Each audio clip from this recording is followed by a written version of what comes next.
हाँ जी, dear student सभी को नमस्ते जी, सारे सत श्री अकाल जी। आई होप सो कि आप सभी अच्छे होंगे और वैसे भी मेरी दुआएं आपके साथ है तो आपको क्या हो सकता है, कुछ नहीं हो सकता। चलो तो शुरू करते हैं आज की इस क्लास को। और आज की क्लास शुरू करने से पहले मैं कुछ बातें आपसे डिस्कस करना चाहता हूँ। देखो, मान लो हमने कोई चैप्टर प्रिपेयर कर लिया, मान लो हमने प्रोनाउन चैप्टर पढ़ लिया। अब प्रोनाउन चैप्टर पढ़ तो लिया, लेकिन उसमें किस तरह से क्वेश्चन आएंगे और उन क्वेश्चंस के एरर्स को हम कैसे फाइंड आउट करें, अगर इसकी प्रैक्टिस हमने नहीं की तो फिर तो है ना चीज़ें अच्छे से गेट नहीं हो पाती। क्योंकि कंसेप्ट तो सारे पता लग गए है ना कि किस क्वेश्चन में किस तरह की चीज़ें आएंगी, लेकिन उनको एक बार जब तक प्रैक्टिस ना किया जाए तब तक वो बात नहीं बनती जो बननी चाहिए।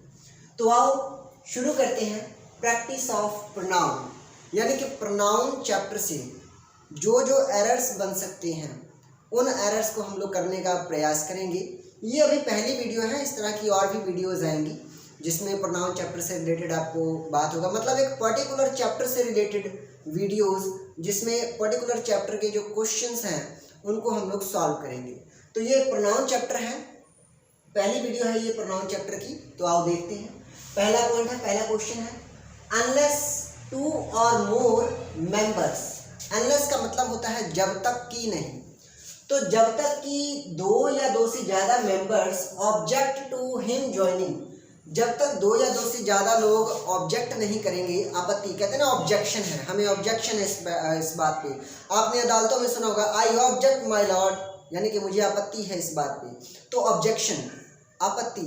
तो जब तक कुछ लोग इस बात पे आपत्ति नहीं जताएंगे, है ना, ऑब्जेक्ट नहीं करेंगे, हिम ज्वाइनिंग भी, उसकी ज्वाइन करने पर, क्या ज्वाइन करने पर, ज्वाइनिंग द क्लब, जब तक लोग उसकी क्लब ज्वाइन करने पर आपत्ति नहीं उठाएंगे, वी शैल हैव टू।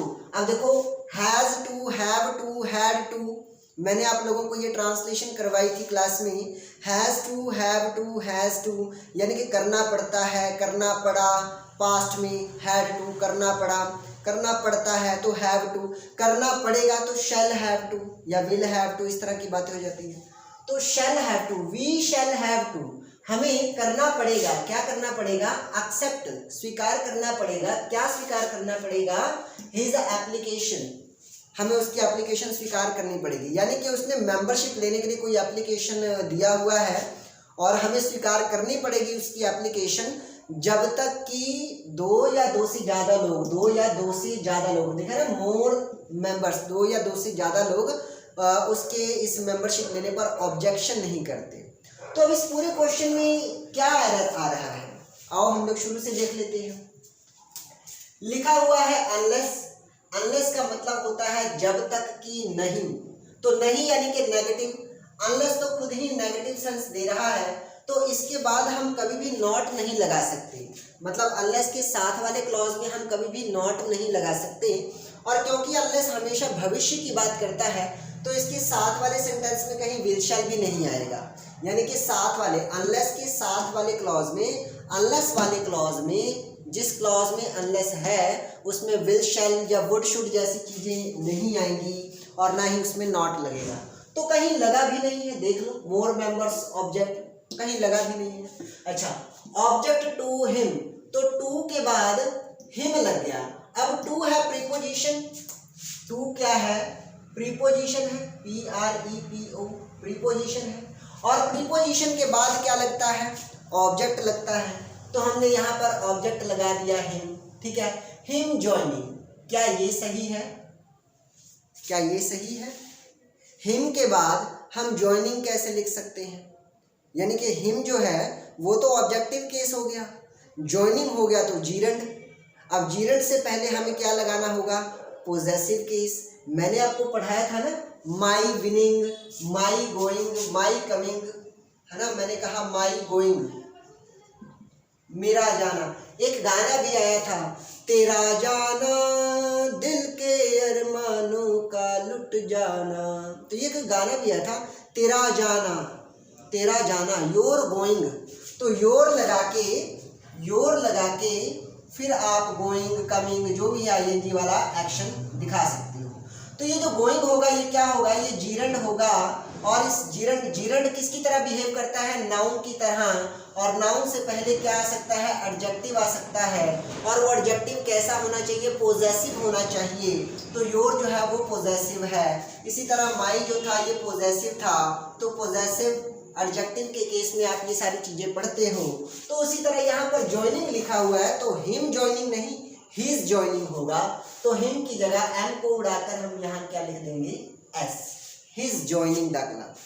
ठीक है, जब तक लोग उसकी ज्वाइनिंग क्लब में, उसकी ज्वाइनिंग पर आपत्ति नहीं जताते, तब तक हमें उसका मतलब हमें ना एक्सेप्ट करना ही पड़ेगा, हमारी मजबूरी है, कंडीशन है, करना ही पड़ेगा। आगे सेकंड नंबर क्वेश्चन देख लेते हैं। It was surprised, sorry I was surprised, मैं हैरान था, मैं हैरान था। देखो हमारे एरर कहाँ है, यहाँ पर है। इन सभी सेंटेंसेस में कहीं ना कुछ एरर है, उस एरर को ही फाइंड आउट करना है। तो आई वॉज सरप्राइज्ड, मैं हैरान था। व्हेन आई वॉज इन्फॉर्म्ड, जब मुझे इन्फॉर्म किया गया। आई वॉज इन्फॉर्म्ड, अब आप देख सकते हो कि यहाँ पर लिखा हुआ है आई के बाद लग गया वॉज, और सब्जेक्ट के बाद अगर वॉज वर्ब लग जाए तो उसके बाद आईएनजी लगना चाहिए, ताकि कंटिन्यूअस सेंटेंस बन सके। लेकिन यहाँ पर हमें कंटिन्यूअस सेंटेंस तो दिख नहीं रहा। यहाँ तो वॉज वर्ब के बाद ईडी यानी कि वर्ब की थर्ड फॉर्म लगाई गई है। ये क्या है, वर्ब की थर्ड फॉर्म। और जब भी वॉज वर्ब इज अ मार, वॉज वर्ब इज अ मार के बाद वर्ब की थर्ड फॉर्म लगती है, तो वो क्या होता है, पैसिव होता है। और ये सेंटेंस पैसिव ही है। आई वॉज सरप्राइज्ड, मैं हैरान था, ये भी देखो पैसिव लगा हुआ है, वॉज के बाद सरप्राइज लिखा है। I was surprised when I was informed, जब मुझे इन्फॉर्म्ड किया गया। तो इन्फॉर्म करने का काम मैंने थोड़ी ना किया है, बल्कि खुद मुझे ही इन्फॉर्म किया गया। तो इस इन्फॉर्म करने से प्रभावित भी खुद मैं ही हुआ हूँ, और मैं ही प्रभावित हुआ हूँ, तो मैं तो ऑब्जेक्ट हो गया। और ऑब्जेक्ट जब वर्ब से पहले आने लग जाए तो वो पोजेसिव का केस बन जाता है। तो पोजेसिव है ये। I was informed of me, of preposition के बाद ऑब्जेक्टिव केस लगता है, तो of me winning the contest. तो फिर एरर कहाँ है इसमें, गलती कहाँ है? गलती यहाँ है कि देखो लिखा हुआ है me winning, informed of me winning. क्या मी विनिंग कभी होगा? मुझे जीतने, मुझे कॉन्टेस्ट जीतने की, मुझे कॉन्टेस्ट जीतने पर खबर दी उन्होंने, इस तरह की बात तो होती नहीं है। तो मेरे जीतने पर, मेरे जीतने के बारे में जब उन्होंने मुझे जानकारी दी, मेरे जीतने के बारे में, ठीक है, मेरी जीत के बारे में, या ऐसे समझ लो मेरी जीत के बारे में जब उन्होंने मुझे बताया, इन्फॉर्म किया, मैं हैरान रह गया। तो मेरे जीतने के लिए, मेरे के लिए क्या लगता है, माई लगता है, तो ई नहीं लगेगा, इसकी जगह वाई लग जाएगा, तो हो जाएगा माई। तो यहाँ माई लगना चाहिए था। क्या लगना चाहिए था? माई विनिंग। क्योंकि विनिंग क्या है, आईएनजी लगा है, जीरंड है, और जीरंड से पहले क्या लगेगा, पोजेसिव एडजेक्टिव। तो यहाँ पोजेसिव एडजेक्टिव लगेगा। ठीक है जी, अब आगे देख लेते हैं। ये क्वेश्चन है प्रोनाउन चैप्टर के, हम क्या लगा रहे हैं, पोजेसिव एडजेक्टिव। क्योंकि आप याद करो, पर्सनल प्रोनाउन में आप ये सारी चीज़ें पढ़ते हो। पर्सनल प्रोनाउन में ना आप ये सारी चीज़ें पढ़ते हो। पोजेसिव के केस में पोजेसिव प्रोनाउन भी होता है, लेकिन वो उसमें एस लगा होता है, एंड में एस एस एस लग जाते हैं। हमने ये वाले केस भी किए हुए हैं, जिसमें हिज में एस लगा हुआ है, हर्स, देयर्स, योर्स, है ना, माइन, माइन में एस नहीं लगता, माई का माइन हो जाता है। तो ये सब क्या है, पोजेसिव प्रोनाउन। और माई, योर, हिज, हर, ये सब क्या है, एडजेक्टिव, पोजेसिव एडजेक्टिव। चलो थर्ड पॉइंट पे देखते हैं। Our dog may look fierce, fierce का मतलब होता है खतरनाक, हॉरिबल, हम कह सकते हैं हॉरिबल, खतरनाक, डेंजरस लुकिंग वाला, थोड़ा खतरनाक दिखने वाला, है ना, फियरफुल कह सकते हैं। Our dog may look fierce, हमारा कुत्ता भले ही, मे लगा है ना, तो संभावना की बात करता है। हमारा कुत्ता भले ही खतरनाक, फियर्स मतलब खतरनाक या भयानक, थोड़ा भयंकर टाइप का दिखता हो, भले ही हमारा कुत्ता भयंकर टाइप का दिखता हो या भयानक दिखता हो, but that wouldn't hurt a fly, लेकिन वो तो एक फ्लाई यानी कि मक्खी को भी हर्ट यानी कि दुखी नहीं करता। वुड नॉट लग गया, यानी कि नहीं करता। और आप खुद देखो, सब्जेक्ट के बाद सिर्फ वुड लगा हुआ है, तो वुड तो देखो प्रेजेंट का भी सेंस दे सकता है, पास्ट का भी सेंस दे सकता है, और फ्यूचर के बारे में भी पॉसिबिलिटीज को बता सकता है। यहाँ पर ये पास्ट का सेंस दे रहा है। अगर मैं कहूँ ना कि आई वुड टीच यू, तो इसका मतलब क्या क्या होगा, मैं तुम्हें पढ़ाता। आई वुड टीच यू, मैं तुम्हें पढ़ाता। I would write a letter, मैं एक पत्र लिखता। सिर्फ ता के बाद है या ता के बाद था ऐसा कुछ नहीं आएगा, सिर्फ ता आ जाएगा, और ये पास्ट का सेंस दे रहा होगा। पास्ट में मैं कुछ करता, पास्ट में बीते समय में मैं कुछ करता। हमारा डॉग भले ही बुरा दिखता हो, भयानक दिखता हो, लेकिन ये तो किसी मक्खी को भी नहीं मारता, ये बात कह रही है। अब देखो एरर कहाँ है, बट लग गया, बट लग गया। आप खुद सोचो, आवर डॉग की बात हो गई जो कि हमारा सब्जेक्ट है, और मे आ गया या लुक आ गया तो जो कि हमारे वर्ब है। सब्जेक्ट और वर्ब मिल गया यानी कि एक क्लॉज बन गया। दैट लिखा हुआ है जो कि सब्जेक्ट है, और वुड लिखा हुआ है जो कि वर्ब है, तो सब्जेक्ट और वर्ब यहाँ भी मिल गए यानी कि क्लॉज टू, दो क्लॉज हो गए। एक सेंटेंस में जब दो क्लॉज आते हैं तो उनको जोड़ने के लिए किसी कंजंक्शन की जरूरत पड़ती है। यहाँ कंजंक्शन आ गया बट लगा हुआ है कंजंक्शन, तो सही है। बट हमारा क्या है, कंजंक्शन लगा हुआ है, यहाँ तक ठीक है। लेकिन हमने दैट किस खुशी में लगाया है, दैट किस लिए लगाया है? दैट तो लगता है दूर की वस्तुओं के लिए, तो कुत्ता तो दूर है नहीं। अच्छा, अब अगर दूर नहीं है तो हम दिस भी नहीं लगाएंगे, तो दिस भी नहीं लगाएंगे तो क्या लगाएं? तो निर्जीव चीज मतलब जो जानवर हैं, जानवरों को बताने के लिए या निर्जीव चीज को इंडिकेट करने के लिए हम इट लगाते हैं। क्या लगाते हैं? इट लगाते हैं। तो यहाँ क्या लगेगा, दैट की जगह हम इट लगाएंगे। आप लोगों ने जब इट के यूज पढ़े थे कि इट किन किन चीज़ों के लिए लगता है, कहाँ कहाँ पर लगता है। ऐसा नहीं है कि हम इट इंसानों के लिए नहीं करते, कुछ केस ऐसे भी होते हैं जहाँ पर इट इंसानों के लिए भी एप्लीकेबल है, लेकिन मैक्सिमम वो जानवरों के लिए लगाया जाता है या नॉन लिविंग के लिए लगाया जाता है। तो यहाँ पर जानवर होने के कारण इट हो जाएगा। ये एरर थी हमारी। आगे देख लेते हैं। नो वन कैन चैलेंज, कोई भी चैलेंज नहीं कर सकता। डेस्टिनी, किस्मत को कोई भी चैलेंज नहीं कर सकता। इजंट इट, है ना, इजंट। देखो हेल्पिंग वर्ब, यहाँ पर हेल्पिंग वर्ब में नॉट लगा के इट लिखा हुआ है। ये एक्चुअली कंसेप्ट है क्वेश्चन टैग का, QUESTION, क्वेश्चन टैग, इसे कहते हैं क्वेश्चन टैग कहते हैं। इजंट इट लिखा हुआ है। अब क्वेश्चन टैग के बारे में मैं आपको थोड़ी सी बात बता दूं। क्वेश्चन टैग ये कहता है कि अगर मेरी स्टार्टिंग वाली जो लाइन है, जो मेरी स्टेटमेंट है, अगर ये स्टेटमेंट मेरी पॉजिटिव है तो मेरा जो पीछे वाला लास्ट पोर्शन रहेगा ना, ये हमेशा नेगेटिव रहेगा। और अगर मेरी आगे वाली ये सारी स्टेटमेंट अगर नेगेटिव है, नेगेटिव यानी कि नो नॉट जैसी चीज़ें लगी हुई हैं, नेगेटिव सेंस दे रहा है, तो यहाँ वाला पोर्शन मेरा पॉजिटिव रहेगा। अब यहाँ तो पहले ही नो लगा हुआ है ना, नो, तो ये तो सेंटेंस नेगेटिव हो गया। तो नेगेटिव हो गया, अगर स्टेटमेंट ही नेगेटिव है तो यहाँ तो पॉजिटिव होना चाहिए। तो यहाँ तो ये जो नॉट लिखा हुआ है, ये नॉट नहीं लग सकता। तो पहली गलती तो ये है कि यहाँ पर नॉट नहीं लगना चाहिए था। अच्छा, दूसरी गलती क्या है, देखो, जो हेल्पिंग वर्ब यहाँ पर होगी, हेल्पिंग वर्ब जैसे कि कैन आ गया, तो कैन ही यहाँ पर आनी चाहिए थी, इजंट नहीं आना चाहिए था।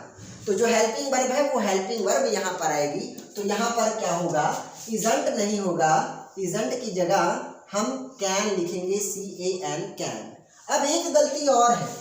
अब वो गलती क्या है, क्वेश्चन टैग ये कहता है कि अगर मेरे सब्जेक्ट में कोई इनडेफिनिट प्रोनाउन आया है, प्रोनाउन, इनडेफिनिट प्रोनाउन मतलब जिससे हमें पक्का ना पता चले कि किसके बारे में बात हो रही है ना। अगर ही, शी, इट की बात हो जाए तब तो हमें पता चल ही जाएगा कि हाँ ये है, ये है, ये है। लेकिन अगर everyone, no one, everybody, somebody, each या एवरी, इस तरह की चीज़ें अगर लग जाएं तो पता नहीं चलेगा किसके बारे में बात हो रही है।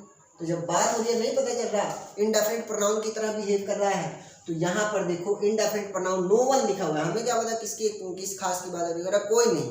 तो इनडेफिनिट प्रोनाउन जब लग जाएगा ना, तो यहाँ पर हमेशा प्लूरल कंसिडर किया जाएगा। तो प्लूरल कैसे कंसिडर होगा, क्या चीज़ लगाएंगे, इट की जगह दे लगाएंगे। क्या लगाएंगे, इट की जगह लग जाएगा दे। मैं कांट के साथ ही लिख देता हूँ, THEY, दे लग जाएगा, और पीछे ये इंट्रोगेटिव मार्क यहाँ पर लग जाएगा, ठीक है। तो कैन दे, क्योंकि स्टेटमेंट हमारी नेगेटिव थी तो क्वेश्चन टैग तो पॉजिटिव होना ही था, और क्योंकि इंडेफिनिट प्रोनाउन आ गया तो यहाँ पर हमें प्लूरल सब्जेक्ट रखना पड़ा, तो हमने यहाँ प्लूरल सब्जेक्ट रख दिया है और ये अब हमारा क्वेश्चन टैग पूरा हो गया। आगे देख लेते हैं। ऑल द डाउट्स, सारे doubts, are cleared, is am are के बाद क्लियर्ड वर्ब की third form, is am are के बाद क्लियर्ड वर्ब की थर्ड फॉर्म क्या है? पैसिव, PASSIVE, पैसिव, आपको याद आना चाहिए। तो ये पैसिव है, पैसिव के बाद देखो बिटवीन लगा हुआ है, क्लियर्ड, बिटवीन, बिटवीन क्या होता है? प्रीपोजिशन, बिटवीन होता है प्रीपोजिशन, और प्रीपोजिशन के बाद हमेशा ऑब्जेक्टिव केस करना होता है। तो बिटवीन के बाद यू लिखा हुआ है, जो कि सब्जेक्टिव केस में भी यू ही लगता है और ऑब्जेक्टिव में भी यू ही लगता है, तो यू का तो ठीक है, लेकिन आई तो हो गया सब्जेक्टिव केस, जबकि बिटवीन प्रीपोजिशन के बाद हमें क्या चाहिए? Objective case. तो आई का ऑब्जेक्ट क्या होता है? मी होता है, तो यहाँ आई नहीं होगा, इसकी जगह मी होगा, बस। तो ये मी लगा देंगे, हमारा सेंटेंस सही हो जाएगा। उम्मीद है ये सारे के सारे क्वेश्चंस आपको समझ में आए होंगे। मैं साइड हो जाता हूँ, स्क्रीनशॉट लेना चाहे तो ले सकते हैं। तो उम्मीद है कि यहाँ तक ये सारी बातें आप लोगों को समझ में आई होंगी कि किस तरह से प्रोनाउन के क्वेश्चंस को हमें सॉल्व करना है। आगे भी इस तरह की वीडियोस आती रहेंगी, तो ये आप लोगों को बताने का मेरा एक छोटा सा प्रयास था। अगर ये प्रयास आपको अच्छा लगे तो आपने वीडियो को लाइक कर देना है, शेयर भी कर देना है अगर फ्रूटफुल लगे तो। ठीक है जी, thank you everyone giving me your precious time. Thank you so much. जय हिंद, जय भारत।